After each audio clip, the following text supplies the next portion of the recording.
Ce qui m'inquiète beaucoup aujourd'hui, c'est que on n'est pas préparé à la Chine. D'abord, la Chine, c'est plus difficile à comprendre.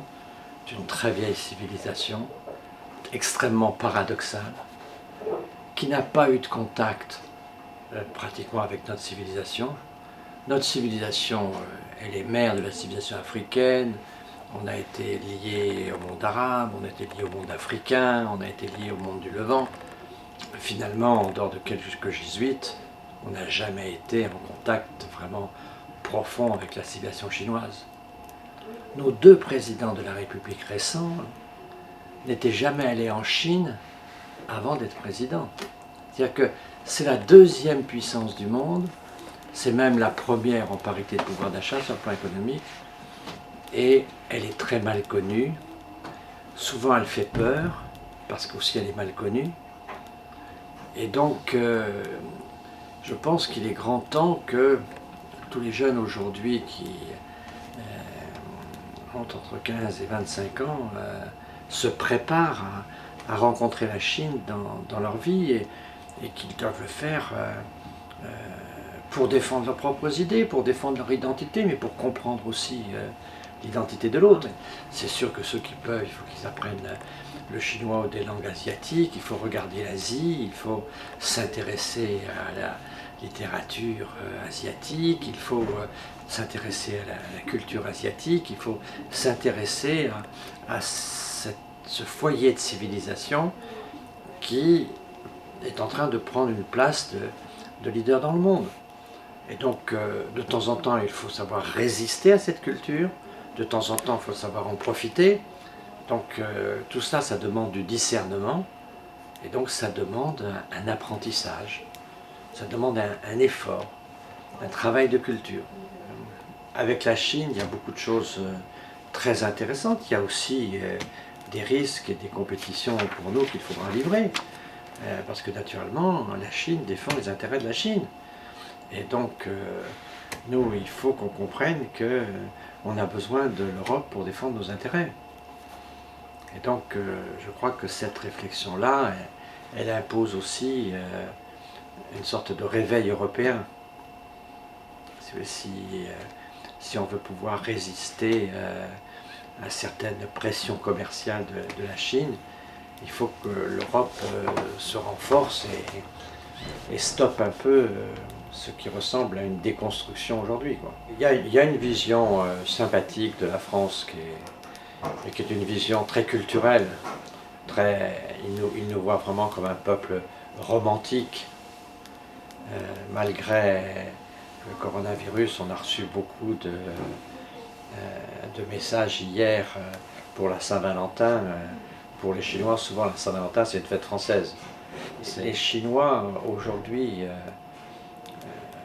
sont à la fois le moteur de l'économie mondiale et aussi le banquier, parce que les Chinois épargnent beaucoup. Quand un Chinois gagne 1 dollar, l'Américain gagne 3 dollars. Et sur ces 3 dollars, l'Américain en dépense 4. Et sur 100 dollars, le Chinois en économise la moitié. Et au fond, c'est l'épargne du Chinois qui finance aujourd'hui le déficit de l'Américain. Nous sommes tous impliqués aujourd'hui dans l'économie mondiale. C'est pour ça que la stratégie de la guerre commerciale développée par Trump fait et fera du mal à tout le monde, y compris à l'Europe. C'est pas simple d'avoir les informations complètes sur une crise de cette ampleur. Ce qui est clair, c'est que la réaction des Chinois a été un peu différente cette fois-ci, où tout de suite, les Chinois ont dit que c'était une crise très grave. Alors que en 2003, et pendant plusieurs semaines, on a douté de la gravité de la crise. Là, dès le début, la crise est apparue comme une crise de grande ampleur.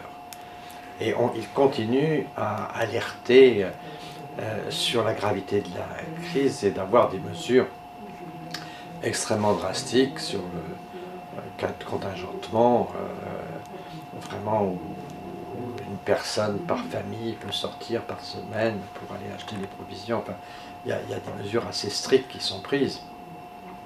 Donc on sent que l'ampleur est probablement plus importante que celle de 2003. La grande question, c'est de savoir est-ce que ce virus s'étendra à l'extérieur de la Chine. Ça, il est trop tôt pour le dire.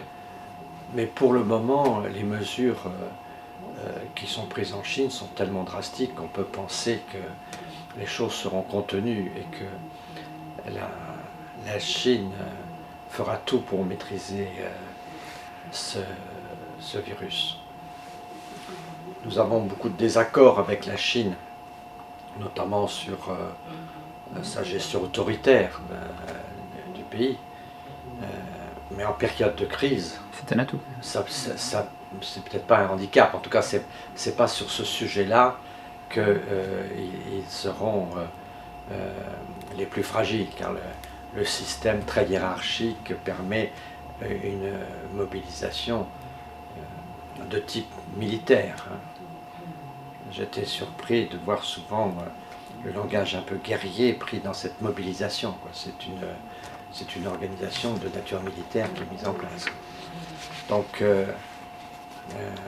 je pense qu'il devrait pouvoir maîtriser, je suis relativement optimiste, maîtriser la situation. Et vu d'Occident, la façon dont on en parle, qu'on l'évoque, est-ce que ça... Il y a aussi certains qui s'inquiètent d'une sorte de racisme anti-chinois qui se développe à travers cette actualité-là. Est-ce que vous en faites partie Ah oui, ça je pense que c'est... si vous voulez, j'en reviens à cette peur qui peut faire des bêtises. Mais déjà en 2003, j'avais rencontré des gens, des grands-parents qui refusaient de recevoir leurs enfants qui venaient de Chine parce qu'ils risquaient d'être contaminés. Ce qui quand même... au moment de ces vacances scolaires, donc c'était en février aussi, que des grands-parents refusent d'accueillir des enfants qui fuient le virus, c'était quelque chose d'inimaginable. J'en ai vu, y compris à l'aéroport, qui prenaient des distances et qui voulaient qu'on envoie les enfants dans des centres.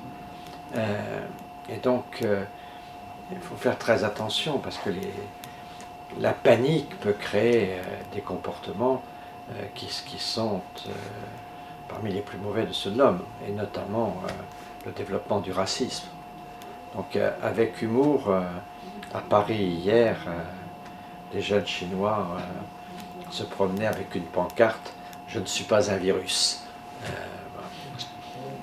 Je suis allé visiter la cellule de crise au Quai d'Orsay avant-hier, et nous avons vraiment ce triptyque qui est la position de la France, la solidarité, la transparence des informations et la coopération scientifique et sanitaire.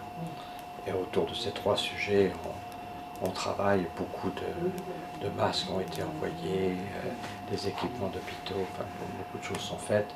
La ville de Lyon s'est mobilisée, la région des Hauts-de-France, la région Île-de-France, il y a une mobilisation qui commence. Ce n'est pas de très grande ampleur encore aujourd'hui, mais il y a une mobilisation qui débute.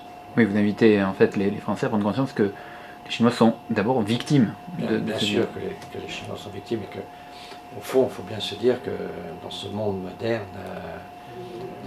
des pandémies sont possibles partout et que pour nous, le sujet le plus dangereux, ce serait une pandémie africaine. Parce que là, on n'aurait pas forcément les moyens de maîtriser les choses, alors qu'en Chine, il y a des moyens considérables qui sont mis dans cette guerre contre le virus.